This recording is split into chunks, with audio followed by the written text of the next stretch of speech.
Bonjour et bienvenue dans cette correction d'exercice pour classe de seconde sur le chapitre 10 concernant les forces.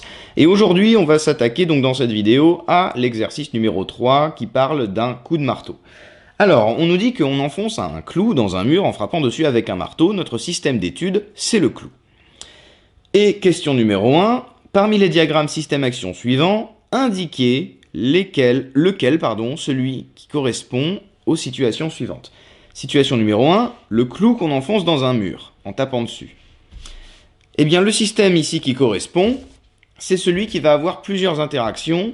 Déjà, il faut qu'il y ait l'interaction avec le marteau. Donc, premièrement, ces deux-là, on peut les éliminer d'office. Ensuite, maintenant, laquelle de ces deux-là va être la bonne? Eh bien, le clou, jusqu'à preuve du contraire, il est sur Terre. Et donc, il subit la force d'attraction gravitationnelle. Peu importe qu'il soit petit, il la subit.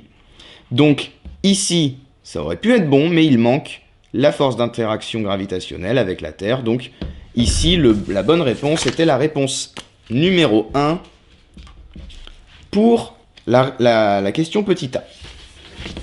Question petit b, maintenant, on va parler du clou qui est enfoncé dans le mur et sur lequel on a arrêté de taper. Eh bien, dans ce cas-là, on va pouvoir déjà supprimer ceux où le marteau apparaît, puisqu'on a arrêté de taper dessus. Ça va se jouer entre celui-ci et celui-ci. Et exactement pour les mêmes raisons que la réponse précédente, ce sera le diagramme numéro 4. Pourquoi? Parce que le clou, il subit toujours l'attraction gravitationnelle, donc il est toujours en interaction avec la Terre. Donc la seule chose qu'il faut enlever en fait ici, c'est la présence du marteau qu'on avait dans le premier diagramme. La bonne réponse ici est donc le diagramme numéro 4. Voilà. Question numéro 2, pour chacune de ces deux situations, faites le bilan des forces. Alors, je vais regarder ce qui se passe ici. En fait, il suffit de transvaser les différentes informations qu'on avait ici, dans les deux diagrammes, sous forme de phrases. Pour la situation numéro 1, nous avons la force exercée par le marteau, nous avons la force d'interaction gravitationnelle exercée par la Terre, et nous avons la force exercée par le mur qui retient le clou et qui l'empêche de tomber par terre. Voilà.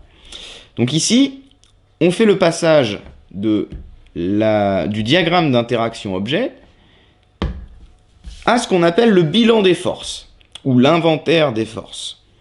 L'inventaire des forces, c'est simplement, on va lister toutes les forces qui s'exercent sur notre système. Si ça peut aider, vous pouvez dessiner un diagramme système-action ou objet-interaction. Pour la situation numéro B, enfin la situation B, eh ben pareil, on regarde, on voit qu'on a la force de gravitation exercée par la Terre sur le clou et la force exercée par le mur sur le clou. Voilà, c'est tout, c'est terminé pour l'exercice 3.